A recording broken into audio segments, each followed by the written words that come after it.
Les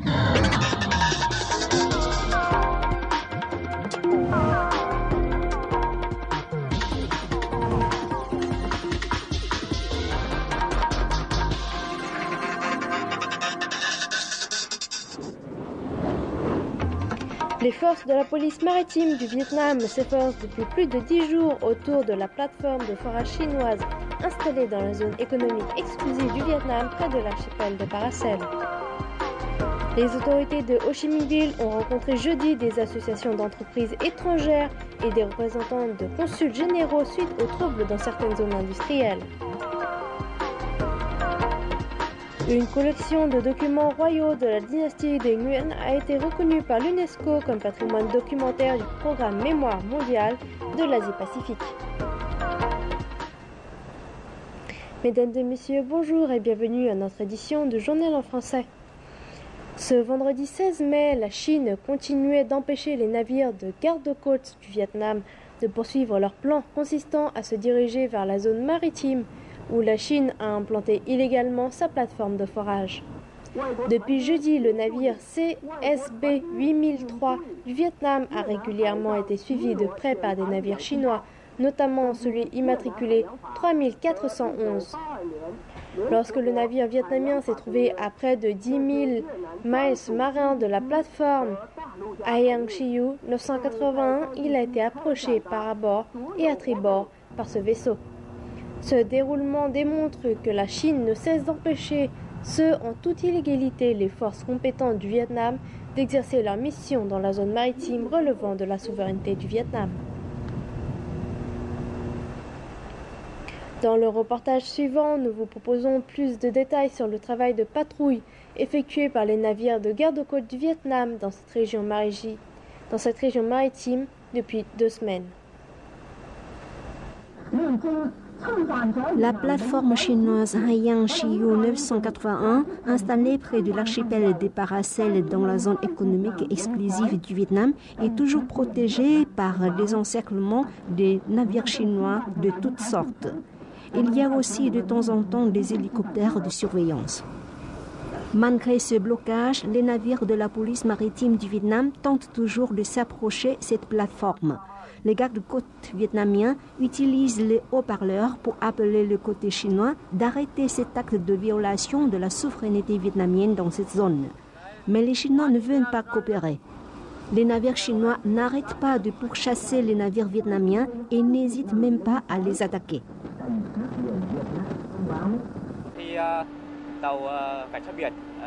Depuis une dizaine de jours, lorsque nous effectuons les patrouilles dans cette zone de la mer, nous sommes toujours empêchés par les navires chinois, mais nous restons toujours sur notre position pour appeler ces navires à quitter la zone.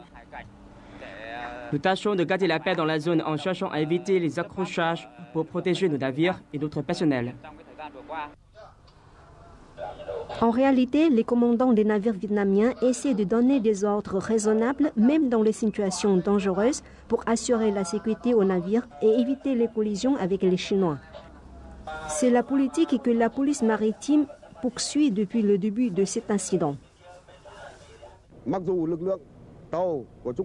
Bien que les navires chinois nous empêchent toujours de poursuivre notre mission, nous faisons tout notre possible pour suivre les directives du parti et de l'État.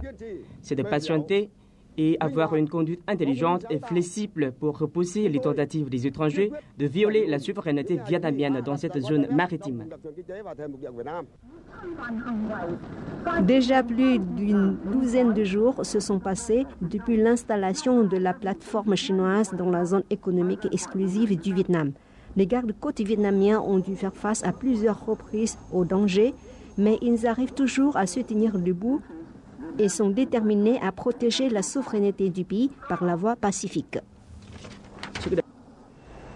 Hier, le vice-premier ministre et ministre des Affaires étrangères Pham Binh Minh a eu une conversation téléphonique avec le ministre chinois des Affaires étrangères Wang Yi. Le chef de la diplomatie vietnamienne a encore une fois protesté résolument et exigé que la Chine retire immédiatement sa plateforme de forage Aang Chiu 981 et ses navires d'escorte de la zone maritime relevant de la souveraineté et de la juridiction du Vietnam.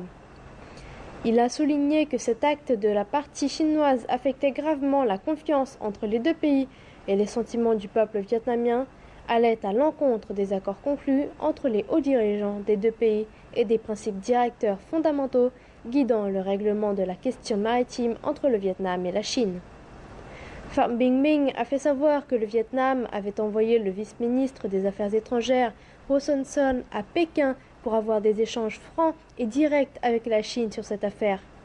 S'agissant des débordements dans certaines localités vietnamiennes qui ont vu des individus commettre des infractions et endommager des établissements de production des investisseurs vietnamiens et étrangers, le vice-premier ministre Pham Binh Minh a affirmé que ces actions illégales étaient le fait de certains individus qui ont profité de la situation pour troubler la sécurité et l'ordre public. Selon lui, le gouvernement vietnamien a appliqué des mesures pour empêcher que de tels actes se reproduisent et prononce des sanctions sévères pour mettre fin à ces actes qui troublent l'ordre public et violent la loi. Le président du comité populaire de la ville de Ho Chi Minh, Lê Hoang Quân, a rencontré jeudi des associations d'entreprises étrangères et des représentants de consuls généraux à Ho Chi Minh Ville. Cette rencontre a eu lieu dans le contexte où des troubles ont éclaté récemment à Ho Chi Minh Ville et dans certaines provinces à proximité. Certaines personnes ont profité des manifestations pacifiques pour mettre à sac certaines sociétés étrangères. Les autorités municipales ont affirmé qu'elles n'ont jamais toléré des actes agressifs qui menacent la sécurité des entreprises étrangères au Vietnam et mettraient tout en œuvre pour défendre la vie des investisseurs étrangers, tout comme protéger leurs biens. Les détails avec Kyo Anh. Monsieur Lê Hoang Quân a rencontré les représentants de consuls en provenance de Singapour, du Japon, de la République de Corée, de Thaïlande, de Chine, de l'Inde et de Malaisie, pays qui ont un grand nombre d'entreprises opérant à Ho Chi Minh Ville. Il a confirmé que le chaos récent a été mené par des éléments extrémistes qui ont profité de marches pacifiques opposées à l'implantation illégale de la plateforme pétrolière de la Chine dans les eaux territoriales du Vietnam. Cette provocation agressive qui a endommagé les biens des entreprises étrangères et les a touchés psychologiquement est une violation de la loi et sera strictement traitée. Nous affirmons que nous ne pourrons jamais protéger et tolérer les extrémistes qui ont provoqué ce chaos affectant les entreprises étrangères. Nous savons que les investisseurs étrangers se sentent désormais menacés. Le gouvernement vietnamien et les autorités de Ho Chi Minh Ville portent cette question à la lumière et ne confondent jamais les questions de politique et celles de l'économie.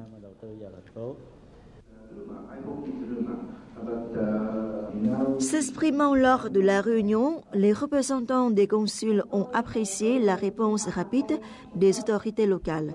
Toutefois, les représentants des consuls de la République de Corée, de la Malaisie et du Japon ont demandé à ce que les autorités locales considèrent la rémunération appropriée des dommages en faveur de leurs entreprises. Avant cette demande, les autorités de Ho Chi Minh Ville ont confirmé qu'ils enverront un rapport direct au gouvernement pour demander de l'aide en termes de taxes pour partager les pertes des entreprises concernées. Nous allons demander aux autorités compétentes et au comité de gestion des zones industrielles de vérifier les dommages et de proposer des politiques de soutien pour les entreprises concernées. Les autorités municipales ont demandé au comité de gestion des zones industrielles et zones franches de réparer immédiatement les infrastructures des entreprises détériorées. Les syndicats ont la responsabilité de raisonner les ouvriers pour stabiliser la production. Quelques jours après l'arrêt de la production en raison des troubles évoqués par les extrémistes qui protestaient contre l'installation de la plateforme de forage chinois dans la zone économique exclusive du Vietnam, la plupart des entreprises à capitaux étrangers situées dans les provinces de Binh Duong, Dong Nai et Ho Chi Minh Ville ont repris leur fonctionnement. Dans la zone industrielle V-Sip 1 de Binh Duong, qui a été la plus affectée par ces troubles, plus de 100 entreprises sur 214 entreprises ont repris la production. À Dong Nai, 96 entreprises taïwanaises situées dans la zone industrielle de Ho Nai fonctionnent à la normale. Dans la zone économique de Vuong, de la province de Ha Tinh, 2 jours après les affrontements du 14 mai entre les groupes de travailleurs qui ont fait un mort et 149 blessés vietnamiens et chinois, les ouvriers ont aussi repris leur travail. Actuellement, la police de Ha Tinh coopère avec la police de Nghệ An et de Quang Binh pour enquêter sur cette affaire afin de déterminer les provocateurs à sanctionner. Ces images ont été filmées à la polyclinique de Ha Tinh où les blessés des affrontements à Vuong sont hospitalisés. Environ 100 d'entre eux sont des Chinois. Sur place, les médecins de l'hôpital et un groupe de quelques 300 bénévoles du collège de médecine de Ha Tinh font tous les efforts pour soigner ces blessés. L'hôpital fournit à ses patients tous les biens de première nécessité.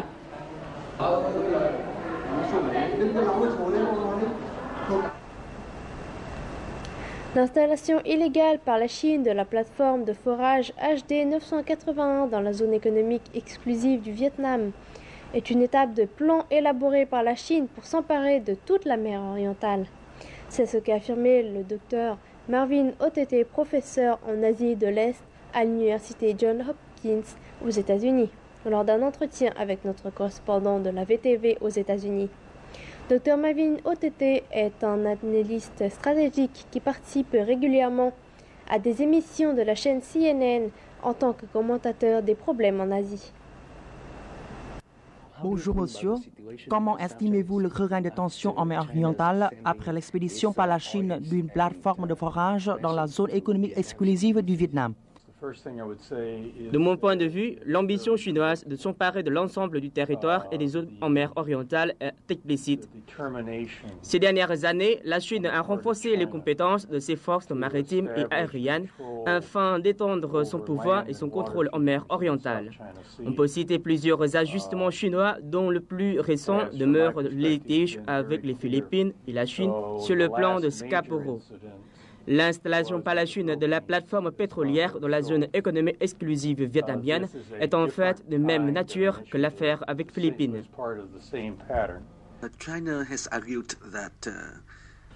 Plusieurs experts en droit international affirment que la Chine n'a pas le droit ni de raison pour installer sa plateforme pétrolière escortée par des navires dans la zone économique exclusive du Vietnam. De son côté, Pékin dit que cette plateforme de forage et les navires chinois sont dans la zone maritime chinoise. Qu'en pensez-vous?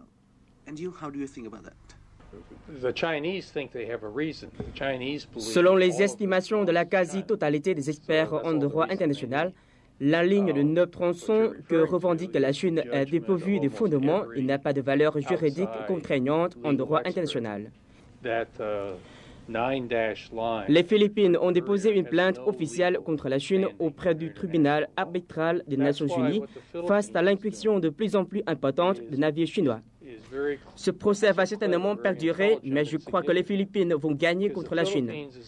Cette plainte des Philippines contre la Chine créerait un fondement juridique et contribuerait aux intérêts communs des pays dans la région qui ont les litiges avec la Chine. Je vous remercie infiniment. La communauté des Japonais vivant et travaillant au Vietnam a exprimé leur protestation contre l'implantation illégale de la plateforme du forage pétrolière de la Chine dans la zone économique exclusive du Vietnam sur la mer orientale. Écoutons-en un extrait. Station chinoise dans la zone économique exclusive du Vietnam et l'attaque chinoise des bateaux du Vietnam sont inacceptables. En tout cas, la Chine a violé le droit international. J'espère que la Chine arrêtera le fonctionnement de la plateforme de forage et la retirera de la zone maritime appartenant à la souveraineté du Vietnam.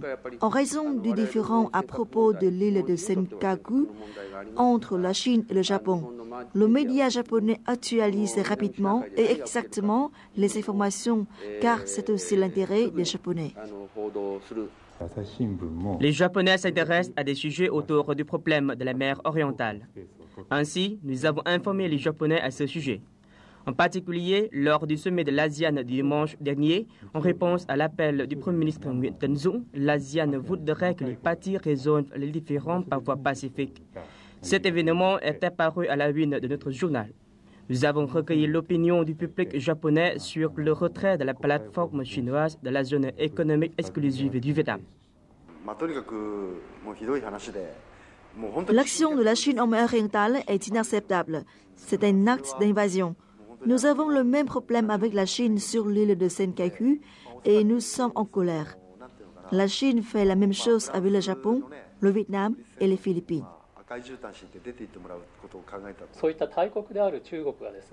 Étant un grand pays, la Chine menace la paix des pays voisins. C'est un acte inacceptable. J'espère que la Chine pourra maîtriser ces actes.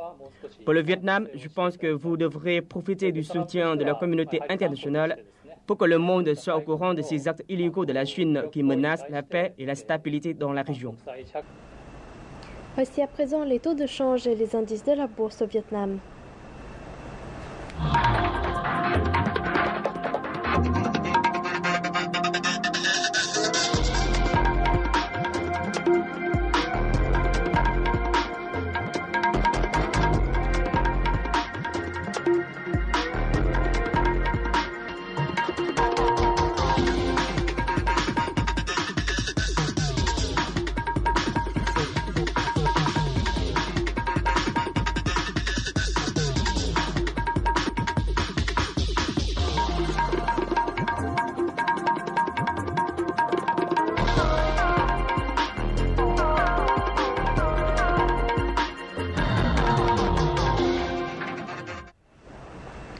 Selon le département des archives de l'État, ce mercredi 14 mai, une collection de documents royaux de la dynastie des Nguyen a été reconnue par l'UNESCO comme patrimoine documentaire du programme Mémoire mondiale de l'Asie-Pacifique. Ce sont les derniers documents administratifs de la dernière dynastie féodale du Vietnam qui avait régné de 1802 à 1945. C'est aussi l'unique collection de documents administratifs d'une dynastie féodale du Vietnam à être conservée.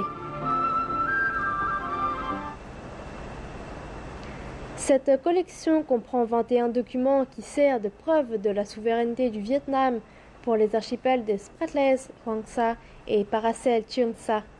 Nous en saurons plus dans le reportage qui suit. 21 documents royaux de la dynastie Nguyen sont des documents administratifs les mieux préservés de l'histoire féodale du Vietnam. Parmi ces documents, 2 ont été offerts par l'historien Phạm Thuận An de la ville de Huế. Ces documents historiques indiquent que les archipels des Spratleys et des Paracel appartiennent au Vietnam. J'ai été très heureux d'apprendre que les documents de la dynastie Nguyen ont été reconnus comme patrimoine par l'UNESCO. Cette certification internationale a réaffirmé que les archipels des Spratleys et des Paracel appartiennent au territoire vietnamien.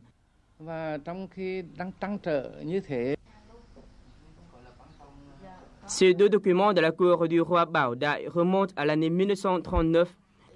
Les documents indiquent que le roi Bảo Đại a approuvé l'attribution du médaille au Français Louis Fontan et à son équipe de garde qui était stationnée sur l'archipel Paracel du Vietnam sous la dynastie des Nguyen au cours de cette période. Selon l'avocat Đặng Thị Ngọc Hạnh, originaire de la ville de Huế, la reconnaissance par l'UNESCO de documents donne une impulsion à la lutte du Vietnam pour ses 2 rois sur la mer de l'Est.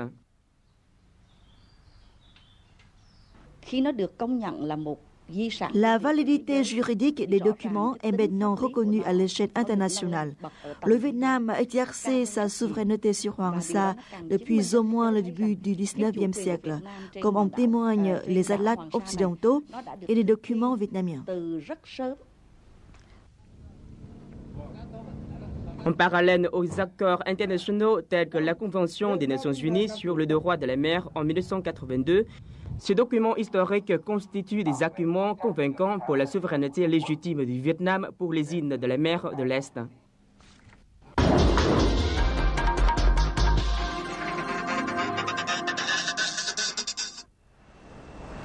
Une conférence intitulée « Solutions pour le développement de la production agricole à grande échelle avec des applications de haute technologie » a eu lieu jeudi à Hanoï. L'événement a été organisé par la Banque d'État du Vietnam et le ministère de l'Agriculture et du Développement rural. Les avis des représentants d'organismes de l'État, des experts, devraient permettre aux décideurs de mettre en place des politiques afin d'encourager des entreprises à appliquer de hautes technologies dans la production agricole. Lors de la conférence, les délégués ont souligné l'importance de l'application de haute technologie dans la production agricole ainsi que les défis auxquels doivent faire face ce secteur. Actuellement, les entreprises vietnamiennes mènent leur propre recherche de technologie ou importent des équipements de haute technologie, faute du soutien du gouvernement. En plus, nous ne pourrions emprunter de l'argent pour acquérir de nouvelles technologies pour une durée de 6 mois, tandis qu'il faut normalement au moins de 5 ans pour la pleine application de nouvelles technologies. La demande pour l'application de haute technologie dans la production de l'agriculture à une grande échelle est énorme. Mais les entreprises ne disposent pas des ressources ou de politiques de soutien adéquates. Par conséquent, le nombre d'entreprises qui ont appliqué le modèle est limité. Nous n'avons pas assez d'informations ou de définitions claires sur la haute technologie. En ce moment, nous devons redéfinir les normes d'application de la haute technologie en fonction des conditions actuelles. La chose la plus importante est de changer nos mentalités. Je pense que dans ce cas, il faut avoir un mécanisme adéquat. Le gouvernement a mené des enquêtes à l'échelle nationale et a commencé à investir dans 20 modèles expérimentaux qui font usage de la haute technologie. Ces modèles mobilisent la participation des entreprises et des agriculteurs. Le programme se déroulera pendant 2 ans. N'avez-vous jamais acheté une perle? Si oui, savez-vous ce qui la rend belle et comment elle est faite? Aujourd'hui, nous vous proposons de visiter une ferme perlière sur l'île de Phu Quoc pour avoir des réponses. Vous y découvrirez également la production des perles qui est en plein essor sur cette plus grande île du Vietnam située au large de la province de Kiên Giang au sud. La culture des perles a commencé il y a environ 20 ans à Phu Quoc. Ce sont les Japonais qui l'ont amenée ici. Aujourd'hui, cette activité est très répandue sur cette île. La ferme Quoc An loue à présent une zone maritime de 4 hectares pour cultiver les huîtres perlières. Chaque jour, le technicien en charge de l'élevage doit s'y rendre pour vérifier l'état des huîtres. Nous devons placer les huîtres à une profondeur de 7 à 8 mètres dans la mer parce que la densité des algues est la plus élevée à ce niveau. Cette algue est la nourriture principale pour les huîtres. Nous ne devons pas nourrir les huîtres. Elles trouvent de la nourriture par elles-mêmes. Nous devons simplement les nettoyer tous les 5 à 7 jours. Lors du nettoyage, les éleveurs doivent sortir les huîtres de la mer et enlever les coquilles qui s'y attachent pour faciliter la respiration des huîtres. Les techniciens comme Tang peuvent vérifier d'un simple regard si les huîtres vont bien ou mal. Pour avoir de petites perles, il faut enlever les huîtres environ 2 ans. Certaines huîtres ont besoin de 10 à 12 ans pour mûrir. Mais celles-ci peuvent donner des perles plus belles et plus précieuses. Selon Tang, cette huître par exemple peut donner une bonne perle après 5 ans. L'huître meurt après que la perle en soit extraite. La coquille d'huître peut être implantée dans d'autres huîtres pour servir de noyau aux autres perles. Ou bien cette coquille peut être utilisée pour la fabrication des objets artisanaux, des bijoux ou des gravures sur les meubles. La chair de l'huître peut être cuisinée, elle est délicieuse. Mais bien sûr, ce qui est le plus précieux chez l'huître, c'est la perle. Il y a 5 ans, un noyau de la perle a été implanté dans cette huître. C'était douloureux pour l'huître. Et comme une réaction de défense, l'huître a extrait du sucre de la nacre pour couvrir ce noyau. Jour après jour, ce noyau s'est développé avec ce sucre et c'est ainsi qu'une perle se forme. En 5 ans, cette perle va devenir 4 fois plus grande que le noyau. La couleur de la perle est déterminée par la couleur du noyau créé à partir de la coquille d'une autre huître. Les perles noires sont les plus chères. Outre la couleur, la valeur d'une perle est jugée par sa forme, son éclat et sa taille. Or, la taille de la perle ou l'épaisseur de sa couche de nacre dépend de la période de culture. Une perle peut être vendue seule ou dans un bijou. Une fois combinée avec l'argent, l'or ou la platine, les perles rendent les bijoux encore plus valorisés.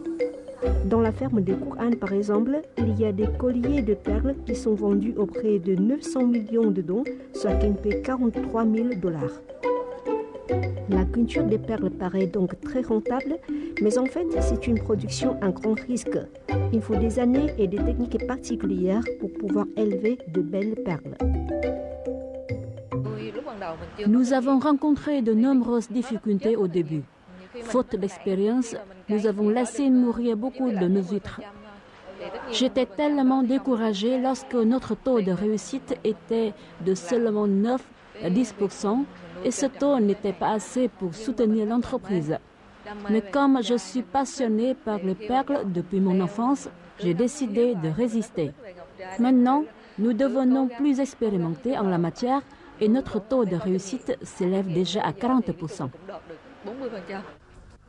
Pour Zong, c'est une grande chance que son père lui a transmis des précieuses connaissances sur les perles. Il fut le premier homme de l'île de Foucault à être formé par des experts de perles japonais lorsque ces derniers y sont venus lancer cette production il y a 20 ans. Zong trouve aussi qu'elle a aussi la chance d'être née à Foucault, un endroit qui bénéficie d'un environnement idéal pour la culture des huîtres.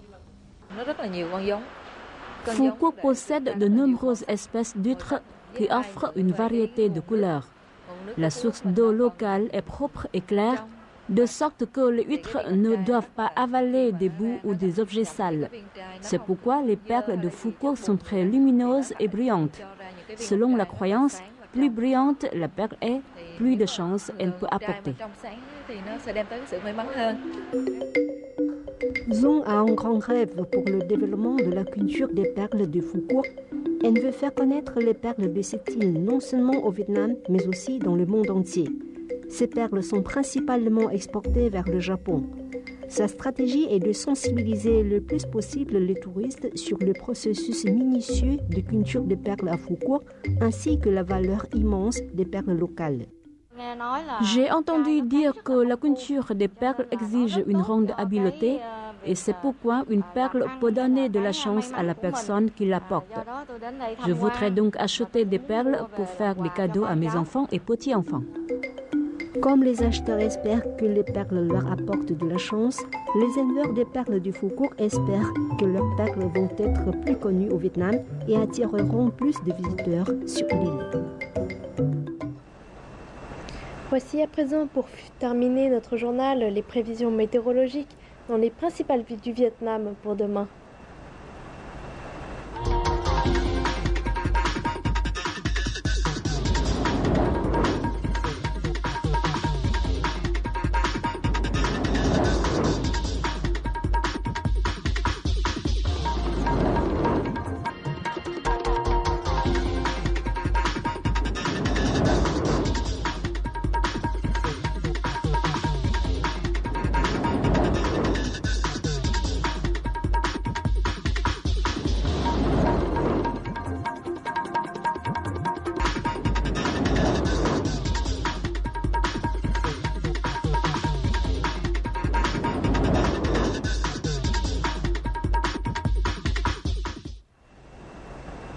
C'est ainsi la fin de notre édition du journal en français. Vous pouvez la revoir sur notre site web vtv4.vn. Merci de votre fidélité. Au revoir et à demain.